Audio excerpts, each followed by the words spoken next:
Chers amis, bonjour. Quel plaisir de pouvoir vous saluer en ce jeudi 15 février 2024 pour partager avec vous la méditation quotidienne des adultes tirée du livre Portrait de Dieu pour vous, écrit par Roberto Herrera. Je profite également de l'occasion pour vous remercier de votre fidélité à l'écoute de ces méditations. Aujourd'hui, notre méditation a pour titre « Ce qui est le plus important pour Dieu ». La lecture biblique se trouve dans Luc 10, verset 20. Ne vous réjouissez pas de ce que les esprits vous sont soumis, mais réjouissez-vous de ce que votre nom est écrit dans les cieux.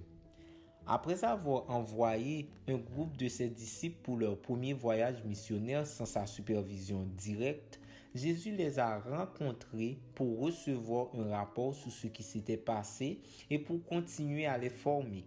Tout semble s'être bien passé et ils ont apprécié l'expérience. Ils étaient particulièrement heureux de voir la puissance de Dieu agir à travers eux pour soumettre les démons au nom du Seigneur. Jésus, pour sa part, les a encouragés, leur a confirmé qu'il avait effectivement vu la colère de l'ennemi face à ce qu'ils avaient fait et a réaffirmé qu'il avait mis sa puissance à leur disposition pour les aider à soumettre les forces de l'ennemi.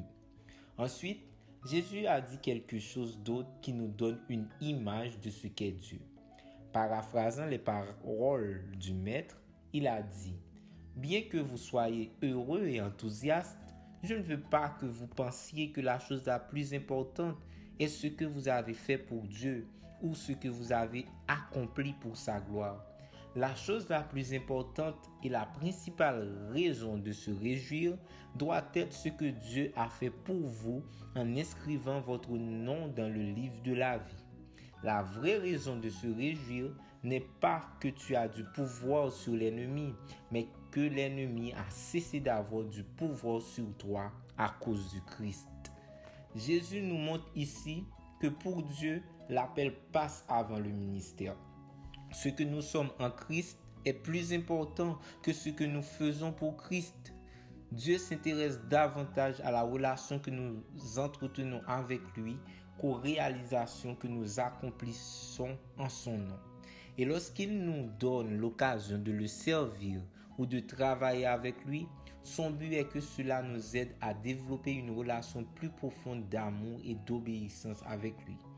Il semble que Jésus aurait aimé entendre les disciples dire « Au cours de ce voyage, nous avons pu mieux comprendre l'amour du Père pour nous et le privilège de vous servir, et nous sommes plus déterminés à vous aimer et à vous obéir. » Cependant, les disciples se contentent d'avoir porté quelques coups à Satan.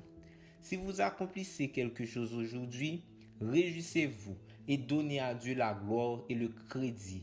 Mais si vous n'accomplissez rien d'extraordinaire, souvenez-vous que votre salut ne dépend pas de cela, mais de la chose extraordinaire que le Christ a déjà faite pour vous et qui fait de vous un citoyen du royaume des cieux. Merci d'avoir suivi cette méditation. Nous vous souhaitons de passer une très bonne journée.